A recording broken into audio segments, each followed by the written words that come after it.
skydiving. Hope comes and stops us in our tracks. Bravely we prove in our striving, trudging together each day. Where there's a will, there's a way. Hello, everyone, and welcome to Raw Recovery, a Trudging Together podcast. Is Dion, and I will be your host. All right, okay, just make sure my audio was okay there, folks. All right, and I'm going to be your host today. Today we are going to be talking with a young man, Gordon. You know, I went to go tell my story for my 7th year, and this is going somewhere. This is an introduction, and so I told my story, and it was a female before me, and I told my story. I got down, and the person that runs the meeting said, Dion, you know, I appreciate what you did, because a lot of times when we have men come and tell their stories, they don't really share their feelings. They don't really tell like what it was like. And I really understood that. I really heard what he was saying. So with that being said, the reason that I picked Gordon to be on the show was because I felt like he had his emotions in order. I've been listening to this guy for a few months, and I think he's got some great things to say. Gordon, welcome to the show. Thank you for taking your time. Thanks for having me. Absolutely. Absolutely. So this is a point where Dion relinquishes control. This is, you know, we all know how it works. This is not my podcast. It is a speaker's podcast. And that is how we are different. I am here to support Gordon in what he is doing.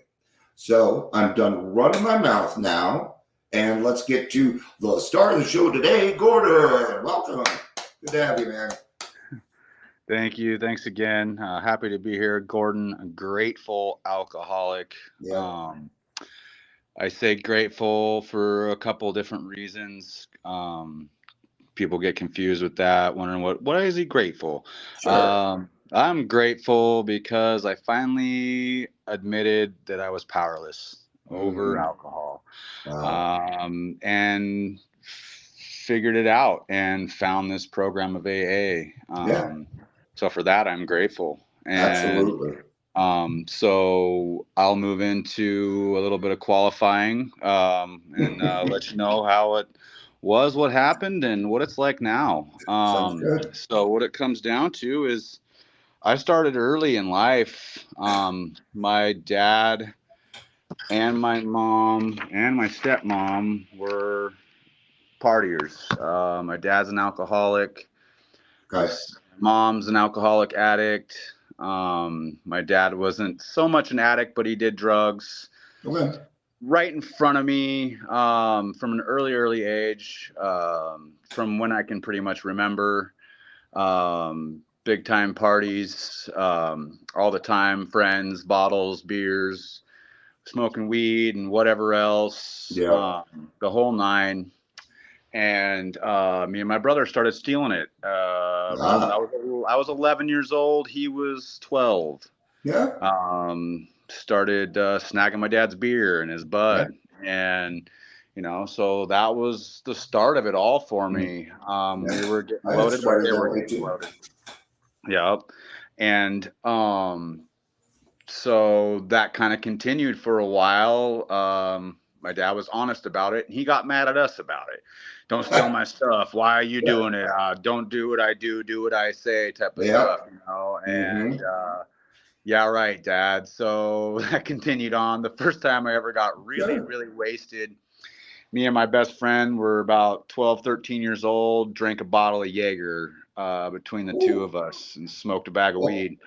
And for some reason didn't get caught. And that's pretty much where it comes into, is the basis of my story is went through my childhood just kind of doing, and into the teenage years, moved out of my hometown, up to another, up north, up towards where I'm from now.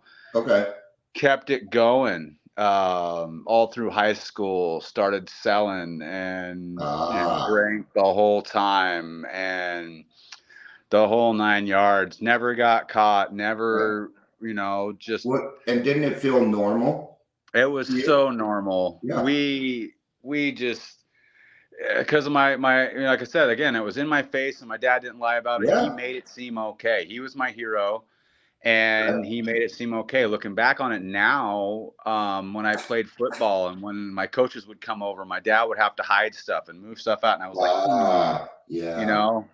And you go through dare and all that stuff. And you're just like, what? Like, no, this doesn't apply to my dad. This doesn't apply to my family and my life. That's right. And so there I am and just trudging through it. And my brother went through all kinds of litigation. He was the one that got caught. So I learned how not to get caught from him. He went to jail. He got kicked out of school. He did all these different things. And for some reason, I skated by. And my poor brother, maybe you were just a little bit more sly than him, huh? Yeah, I was. I learned what not to do from him. And exactly.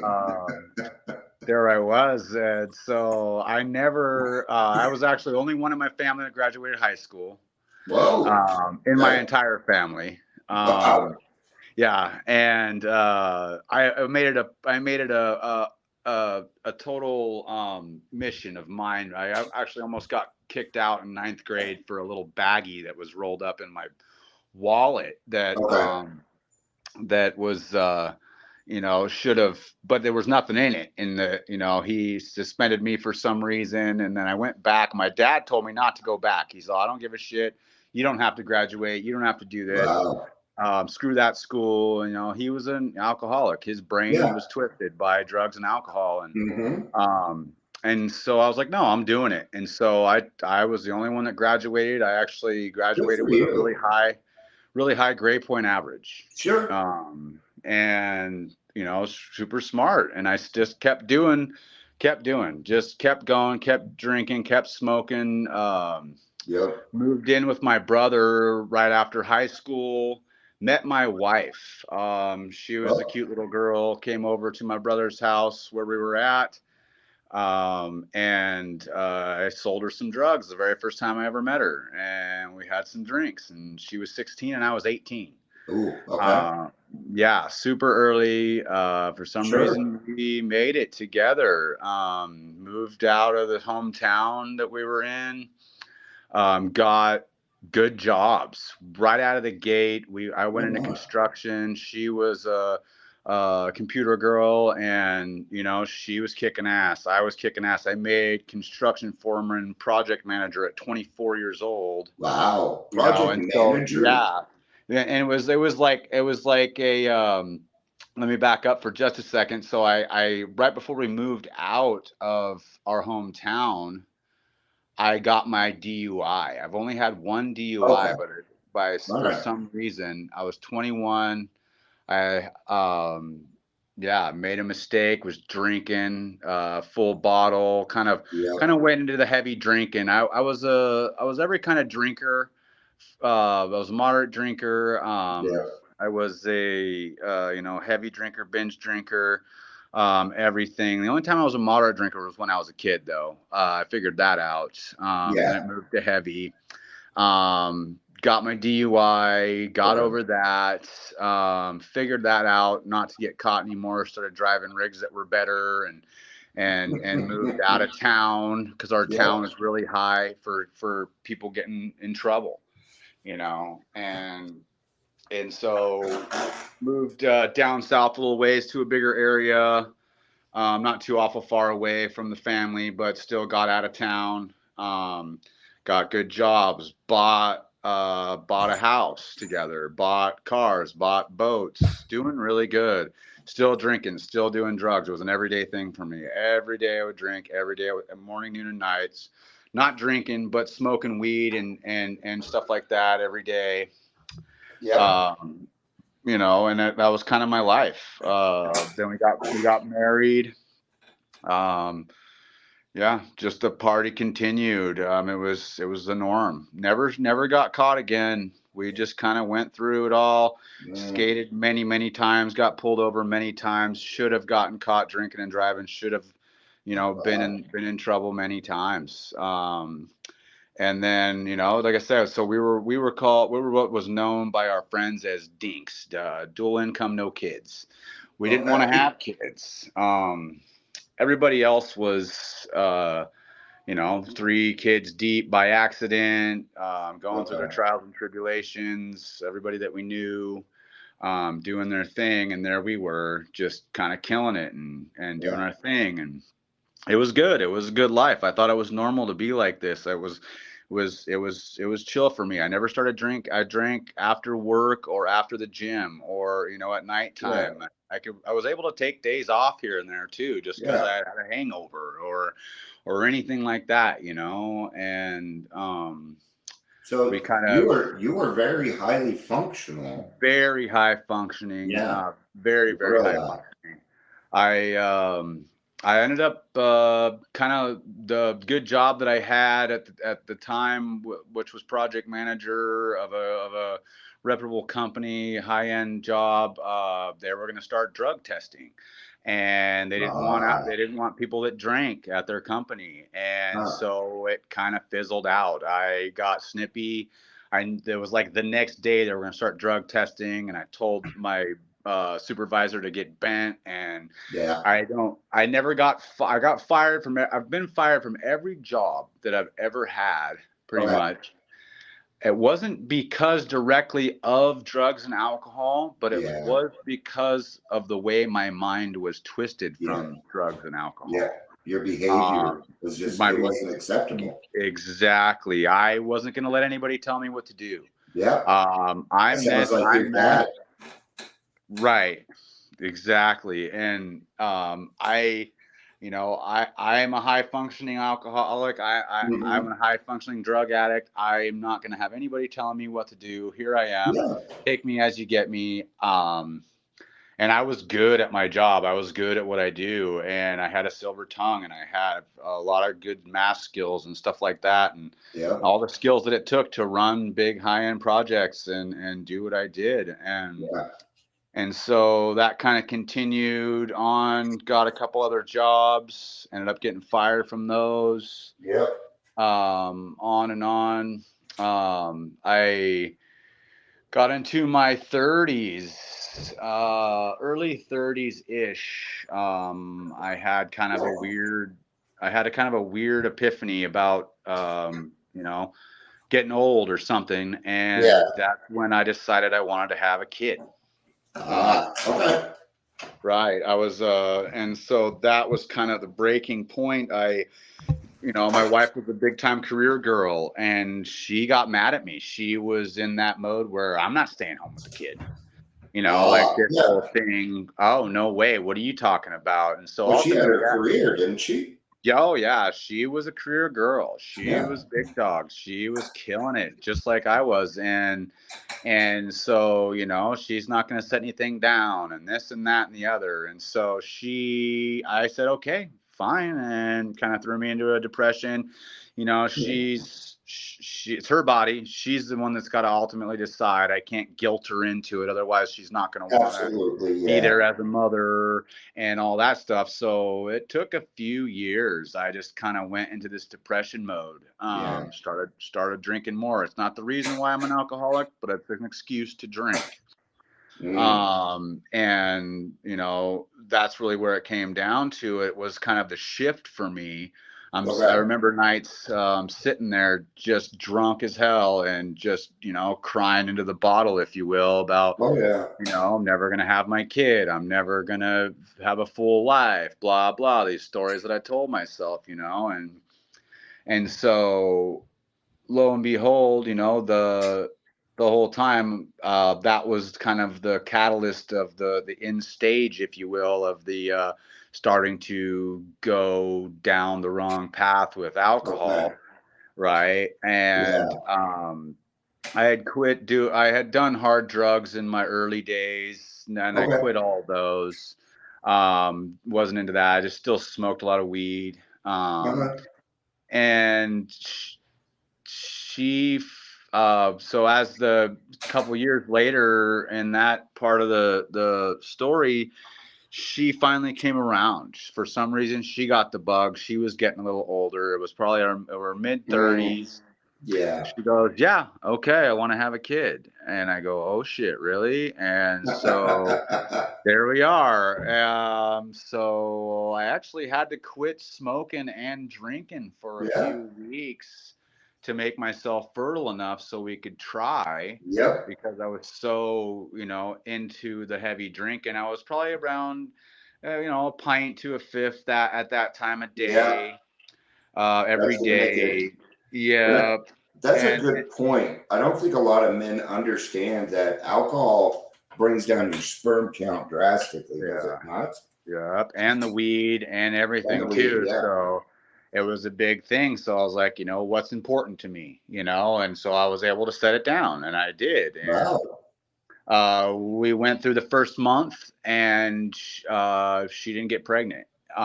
This is a good part of the story because that was the catalyst to me setting it down, because it was like, okay, I was just having fun Uh-huh. trying, didn't get pregnant, and she cried. Yeah. So I knew that she would be a good mother. She wasn't just doing it for me. She was there. She wanted it Yeah. badly, Poor just like I thing. did. And so that's when I put the bottle and the weed down. And lo and behold, the very next month, she got pregnant. Yeah, she announced it to me. I remember her coming out of the bathroom announcing it to me. I was drunk, passed out on the floor, of course, Yep. and she woke me up. She had just taken a test. Oh my God, oh my God, oh my God. I'll never forget that day. And it was the most beautiful day of my life. I Hmm. can't, it really is. And so at that point, I was kind of already into it a little too far to recognize what was going on in my alcoholism, and I was super high functioning. So we just kept going. And, she's like, I'm not going to give birth to this kid in this apartment, because we had sold our prior houses and we were living in this condo-ish apartment place. And so bought a house for him. Yeah. This was about 7 years ago. He's 6 years old right now. It was about seven Okay. years ago. And I was in the heavy stages of my drinking. I ended up remodeling my own house, drinking every single day. I call it the drunken remodel. I had at least a fifth in me every day at that point. You Um, could have made a show out of that. oh man, it was horrible. Oh, dude, I totally could have made an or whatever that movie Gordon's is. House of Drunk. Yeah, drunken remodeler, Yeah, 100%. I like that one. You I bet a know, lot and of people would actually watch it. oh, dude, Or just call it alcoholic remodel. 100%. And I was really good at what I did, so it turned Yeah. out. And that's where it was. I had all my buddies come over and help me, and I had the bottle in the cabinet, and we'd pull out the shot glasses and take 3 or 4, and boom, boom, to the Yeah. house. And got it done. We actually had 3 months of the lease left, and 3 months. So I essentially had 3 months to remodel my house with a place Okay. to stay. So it was awesome. I got off work and I remodeled the house drunk, and I went back to the apartment and passed out, rinse, wash, and repeat for 3 months. Boom, moved into a nice new remodeled home. Yep. And there we were, still drinking every day. Hmm. She was pregnant. So she was, a pregnant lady. And she's like, are you going to drink and smoke your whole life and doing this thing to me? So she had to quit smoking weed. She had to quit drinking. So there I was. Yep. She was wanting to be a good mom. She was awesome. She had smoked cigarettes. She quit smoking cigarettes. I mean, everything. She was the perfect pregnant Good for lady. her, man. Yeah. I'm glad to hear that. That's awesome. Well, yeah. I mean, the kid was. That's why I knew when she cried that she was going to be a good mom, and that was the start of her being a good mom. And Aw, she really is a terrific mother. And sounds like it. so essentially I started kind of hiding it from her at that point. Okay. I don't want you to know how much I'm drinking. So I kind of would, keep it. I moved it out of the house. I put it Mm, out in the garage. sure. Didn't smoke weed in the house anymore. So everything kind of moved out into my, I call it the drug drawer, and I had a bottle Yep. hidden behind it. And she knew that I was still drinking. She knew I would, I Mhm. had friends over and stuff like that. We'd have beers and hang Yeah. out. We'd go to parties still. And, she knew I was doing it. And then he was born, and Mm.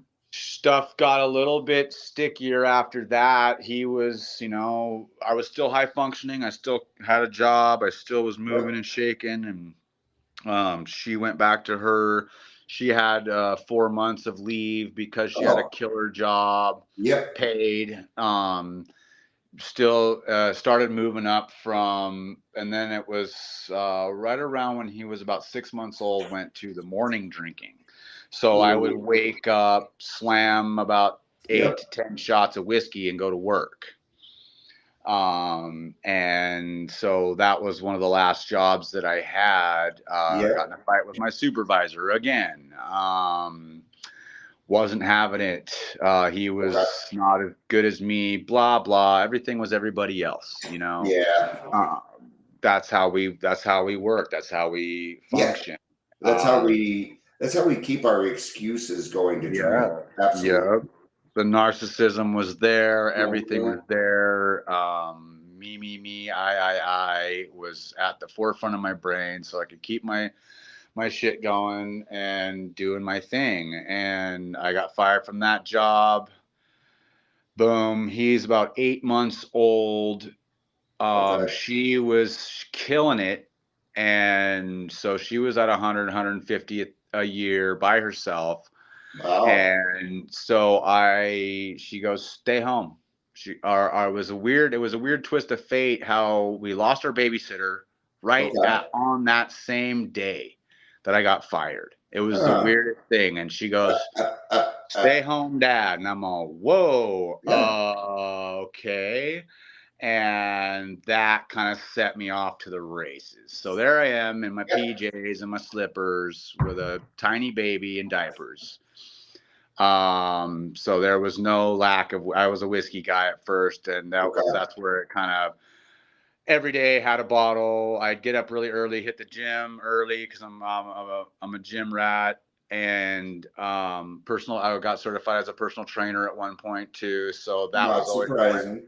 at the forefront of you know really one of the reasons why I could drink like I drank is because I eat every 2 hours. I work out every single day, so it processes through my body a lot different than a lot of people that don't Yeah. eat and I do. was I was the opposite. I wouldn't do any of that, especially eat, because I Right. knew it would soak up the alcohol and take away the effect. Yeah. Yeah, So and that's what it was. And so I would go through my day, just I got up to a fifth a day easy. I yeah. actually ended up counting the shots in a fifth a couple of times. It's about 24, 25 shots depending on how deep you do them. Is it? I didn't know that. Yeah, something like that. I And just drank out of the bottle. I didn't know. yeah, right. So then I would finish that fifth. He would be in my care. She would come home. I was doing the Mhm. whole baby crying in the crib, why is daddy passed out shit going on, right? Yep. She'd come home, get mad, have you been drinking, and this Yeah. whole thing, and here he is with a shitty diaper. And I wouldn't pass out for really long periods of time, but I would, Yeah. the alcohol would take over and I would zone out and there Yeah. was nothing I could do. And I'd wake up to him crying, or I'd wake up to her pissed off at me. And that's kind of how it all started, where she knew I had some kind of a problem. Okay. Couple different episodes that happened where we were in her job arena events and whatnot, where I would, we'd go to these fancy events and Okay. I'd slam a half a bottle before, Yeah. Before and you then got we'd there. get there, and then we'd get there, right, and then we'd get there, there would be more drinks, Yeah. And so then, of course, oh yeah, of course I'm having more drinks because the first drink makes us thirsty. Second drinks makes us more thirsty. First Yeah. bottle makes us thirsty for the next bottle. The mental Yeah. obsession, right? Yeah. And I get it. and right, and so she stuff started fizzling out at that point. She was, the first time she ever mentioned divorce, he was 1.5 or so, something Yeah. like that.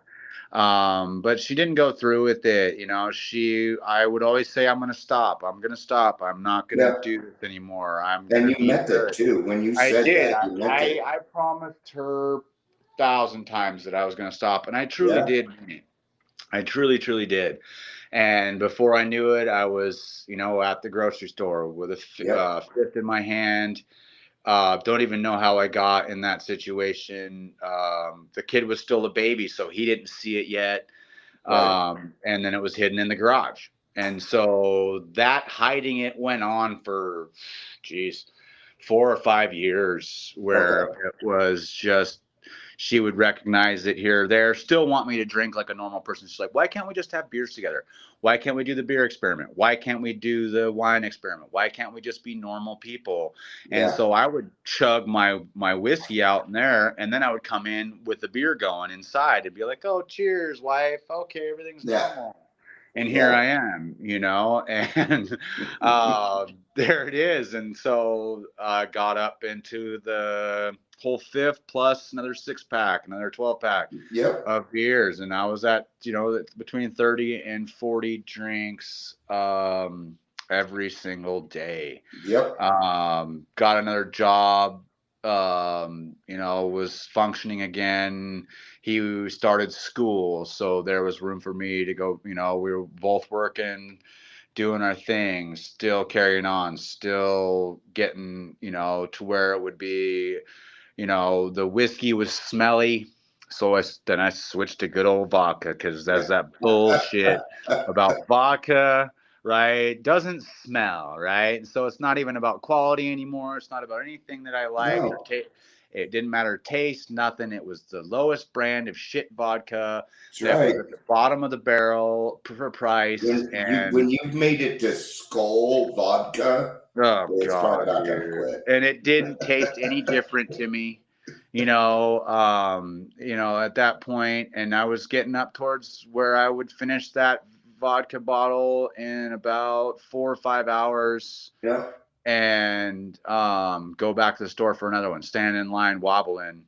And they Yeah. would still, as long as I wasn't falling over, which I wasn't, because my tolerance was super high. Again, I ate every 2 hours, Yeah. protein shakes and bread and all kinds of stuff. And then, I was getting close to a half gallon a day. Then, and drinking and driving every single day with the kid in the car, in the truck. There wasn't a day that I didn't drink and drive. I should have got 1,000 DUIs. Never got caught for some reason, some way, somehow, some rise. Some rhyme, some reason, my higher power, was looking out for me, is really Yeah. what it comes down to. And so that was kind of another catalyst for her. She's a good mom. So I was coming home from being at places with him at my friends' houses, not remembering how I got home. Oh. Complete blackout stage with the kid in the car. At that point, I was puking stomach bile every single morning, shitting Yep. super dark blood. Side was hurting. Should have went to the hospital many Yep. times from DTs and And your didn't liver because, was going. oh yeah, I hadn't turned yellow yet, but I knew that, I did. something was going on.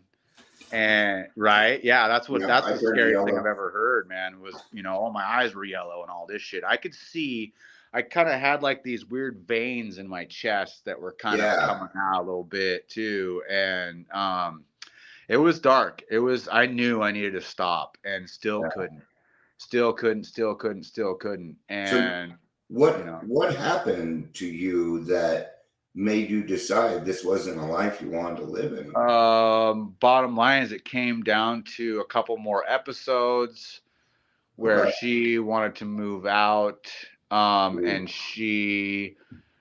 I almost beat up her dad. He was living with me for a minute because he's a homeless alcoholic. Actually, he's Okay. homeless right now. And she was away on business, and she came back and she was like, oh shit, this is real trouble. I'm going to Yeah. take the kid away and I'm moving out. Yeah. And so she told me straight up that it was time. She's filing for custody and divorce and the whole Yeah. nine. And I had this moment. I was my bottom. That was my Okay. full desperation. With Yeah. real desperation comes real change. Yeah. Bottom line. And that's where I was with it. I had gone to AA a couple of times about 3 years ago. Okay.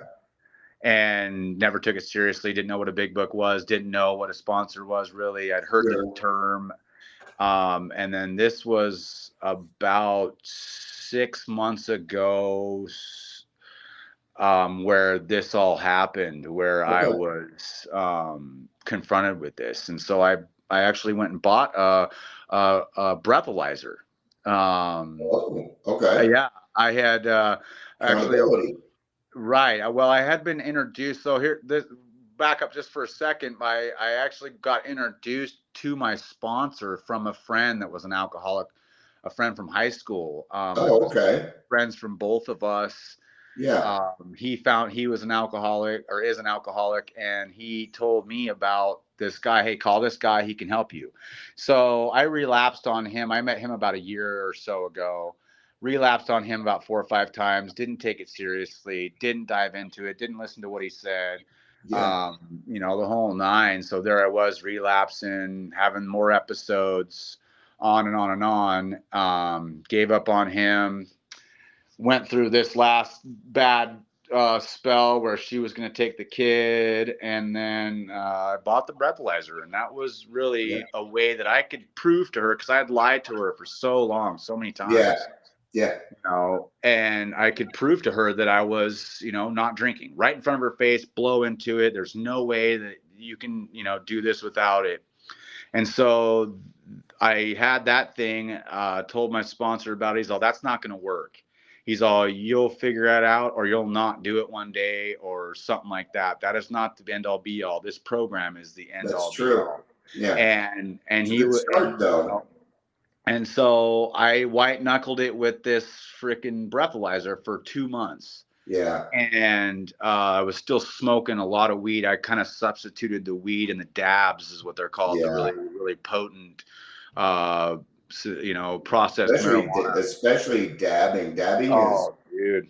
And really bad for your anxiety oh and man, your blood pressure. I was switching to edibles too, and all this different. And then melatonin was the biggest one, so I could sleep. Excuse me. And Yeah.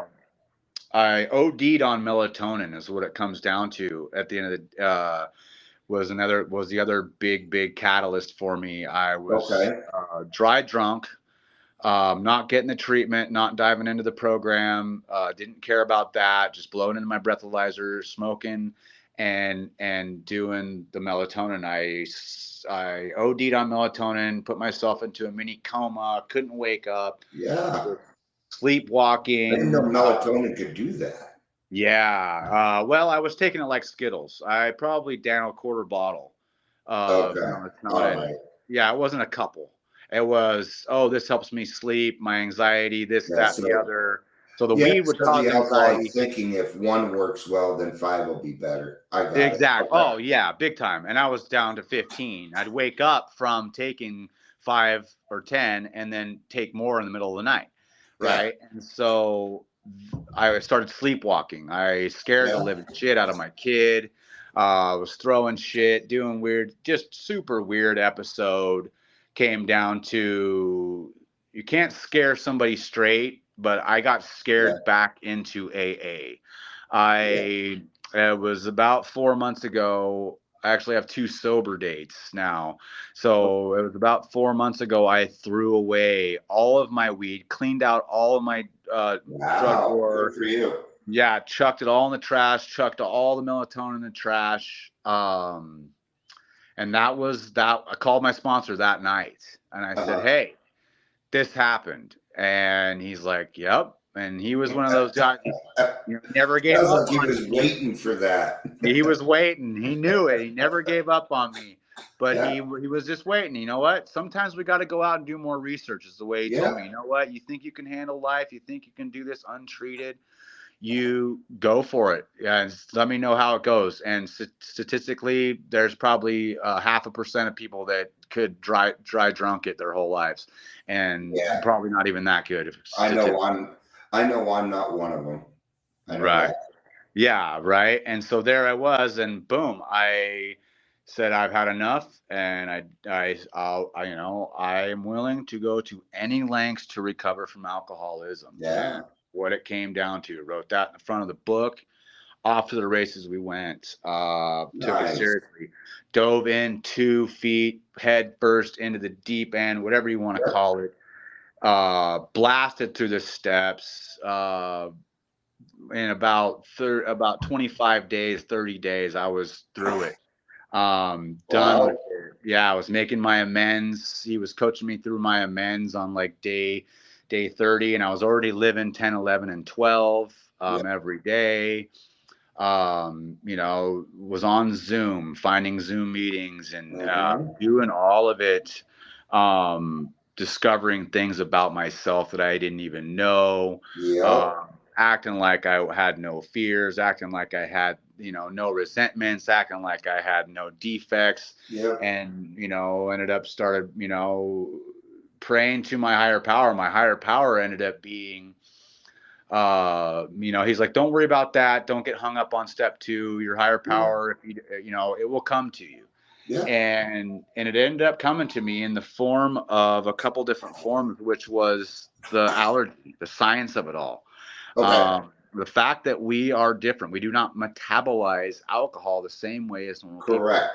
people. That allergy sends a signal to our brain, a chemical to our brain from our liver that triggers the obsession, that makes you want more. How, can you just have one and stop? No, you have no control over the amount that you drink once you start drinking. And that was pretty much boom. Holy crap, I'm different. Wow. You call it my higher power, call it whatever you want. Okay. That obsession, that mental obsession scared the living shit out of me. I couldn't even, I call it my puppet master.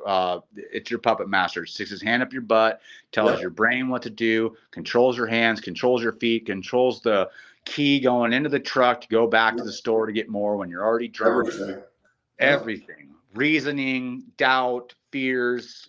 That obsession creates, you drink because of your defects, and drinking causes defects, and it just never ends. It's this vicious circle. Vicious cycle that never stopped. And that's where I was with it. And once I discovered that, it was a boom. It was an awakening for me. I go, oh my gosh. And it's like, when we stop fighting, it all changes almost immediately.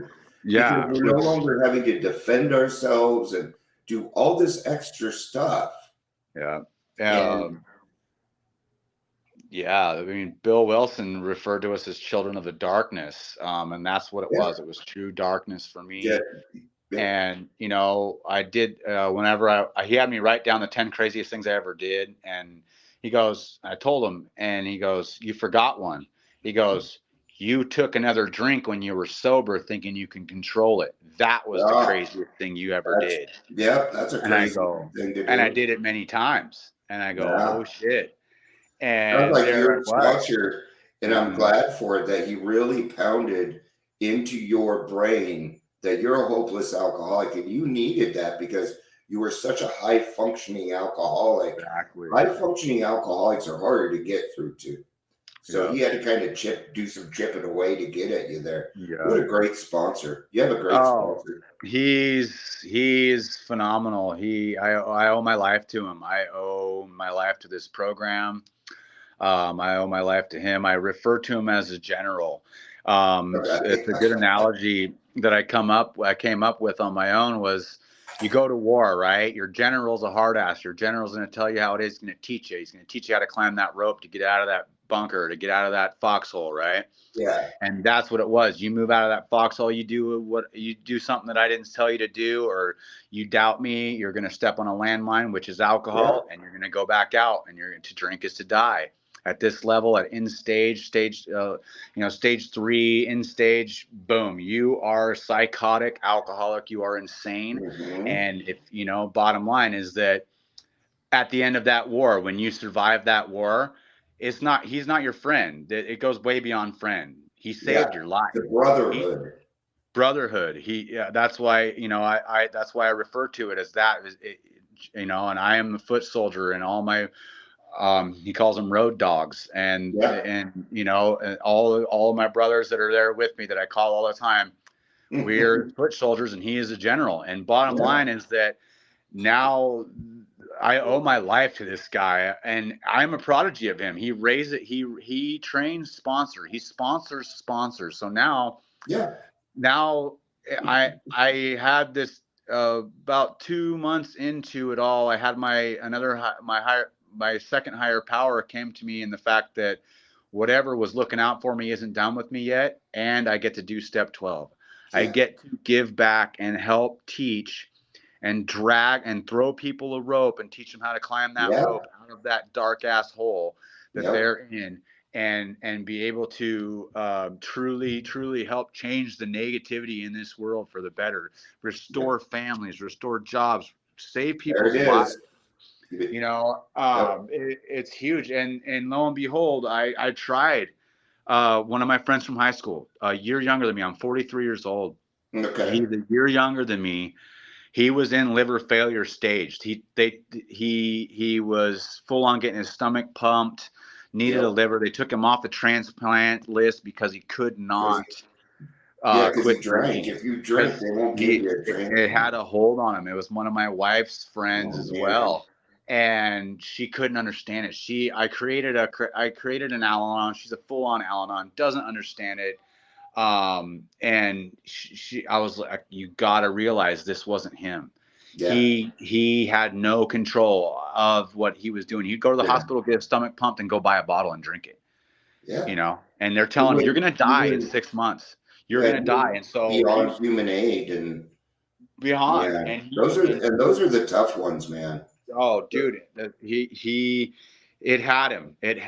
And the day I talked to him, he was only going to call me for 5 minutes. We talked for 2.5 hours. Yeah. Right. And straight up, I tried to drag him into my home troop, try to introduce him to my sponsor. Yeah. Like, you don't have to die from this, bro. You don't have to leave your 2 babies behind. He had a 3-year-old and a 5-year-old. Yeah. And, they were taken away from him because he was dangerous. The ex was, pissed at him. The whole night. Dangerous people. Life was over. The evil, the craziness of alcoholism had grabbed him. Boom. That night that he was supposed to come to the meeting, this was like 2 or 3 months ago, he drank a whole bottle and passed out. And I got the word from my wife's friend that's what happened. That's why he didn't show up. And there he was, all bloated and jacked up. Lo and behold, it was probably 2 weeks ago now, I got the call. And they found him with a bottle next to him. Yeah. And he was in a coma and organ failure, and they took him to the hospital and they couldn't revive him. And there he is, a year younger than me. And this disease took him. It took his mind and it took his body. Yeah. And there it was. And, in the beginning, I keep telling my wife, I'm like, he didn't say, when he started drinking, he didn't say, I'm going to be the guy that loses everything and dies of liver failure and dies in a coma. No, that wasn't his plan. No. And that's how evil this is. That's what this alcohol does to you. Yeah. And the fact is that I was there. I was right there. I was on the cusp with what was happening to my body. And when I dove into this program, the depression left and the obsession left. I call it the Essions are gone. Yeah. And it really is gone. The miracle isn't that I don't drink. The miracle is I don't want to drink, and I owe it to this program. I owe Yeah. it to Alcoholics Anonymous. I owe it to my sponsor for teaching me the right way to go through it, and for being there all the time. We do, sponsor training, and all the, I talk to him almost every day still. Yeah. He's still molding me. Yeah. I, It's a lifetime process. it is. I revisit 1, 2, and 3. I know I'm an alcoholic. I can't control it. Higher power, which I stated before, and I turn it over to my higher power every day. And then I live 10, 11, and 12 every day. So work the program, live the program. I bombarded my brain and my body and my soul with booze and drugs for 30 some years. And now I don't even know who I am. I'm reborn. I pinch myself every day. I essentially say I'm in diapers, and I am discovering who I am as a sober person for the first time in my life. Even before my brain was developed, I was induced, and here I am now, again. And I shouldn't have came out of it. Honestly, I don't. The desperation causes true change, and that's what happened. And I owe it to this program. And this is a beautiful program. It's nothing less than miraculous. I can't really say enough about it. Again, my higher power wasn't done with me yet. I was meant to be here talking to you. I was meant to be in AA as a counselor, as an experienced strength and hope giver, whatever you want to call it, as a sponsor, to help change the world for the better. And and that's what it is, and that's what I'm gonna do. And we can change the world by working in our communities. So we start with our families, and then we start to work into the communities. Mm-hmm. Is there anything that you'd like to end on? Maybe a piece of advice or story or something you'd like to tell? Yeah, the biggest piece of advice I could give is give it a chance to the newcomer that is doubting, thinking this or that or the other. Don't get hung up on step 2 and 3, which is your higher power. A lot of that deters people. It can take you away from it. And give it a chance. The biggest thing that, at the end of the day, if it doesn't work out for you for some reason, all you're going to do is waste a little bit of pen and paper and some time, and dive into it head first. Half measures avail us nothing. Bottom line. So dive into it. If you are desperate, if you do want change, if you do want to be sober, then you can do it with this program. Another quick one, a good quote that I like to end on. I don't know who actually said it, but it says, when your life is degrading faster than you can lower your standards, you are ready for recovery. Okay. That is hard, man.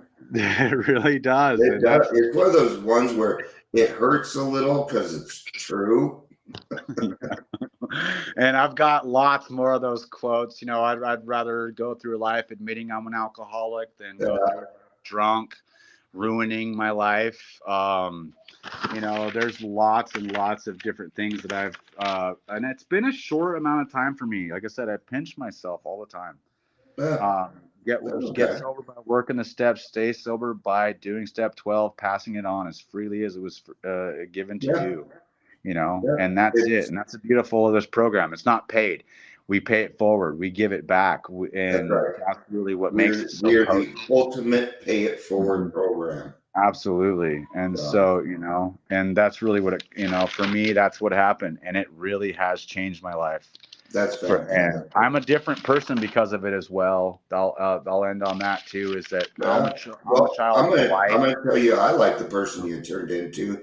I mean, you caught my ear to get you here on the show. And thank you again for taking your time on a Saturday afternoon to hang out with me and tell me what your life was like. I appreciate that. It's my pleasure, man. It's my pleasure. I'm going for you do it 24 hours a day, and 24 hours will turn into 24 years before you know it. That's it. you know, and that's really what it comes down to, you know. And I appreciate you. It's my pleasure being here, bud. You know, and like I said, to me, it's more than just service work to stay sober. Hmm. It's service work to help the world change and get out of this darkness that is bestowed on all of us from society. And you know, it's okay. It's everywhere. You can't Yeah. hide from alcohol. You got to get rid of the obsession. Bottom line, there's no way to hide from it. It's there. It's in your face, constant. You know, so we got to do our thing. We got to do our thing, man. We got to help. We got to help the You got alcoholics. it. And you're helping me, and you help. You know, you do your service work, and I appreciate you, man, more than you know. This is awesome. Thank I you. love it that you do this podcast, and it is really powerful. And you probably reach a lot of people with Yeah. it, and that's great. You know? Storytelling, I think, is pretty important. Yeah, I It think it's really really is. important. You got to So, connect with people. You know? but all right for our listeners, thank you. I know you're going to hang out and listen to the next podcast, but do us a favor if you could share this maybe on your Facebook or with some of your friends. We do not promote; we are attraction rather than promotion. One thing that I would like to end on is when we first started, Gordon had talked about being grateful about being an alcoholic. I'm going to take it a little further. I am grateful that I'm an alcoholic, and I am grateful for that because I cannot think of any other reason that I would have sought for God, because I love God being in my life that much that I'm now grateful that I went through what I went through because I love what I have now. Thank you, everybody, for being here. I love you. Peace out and have a day.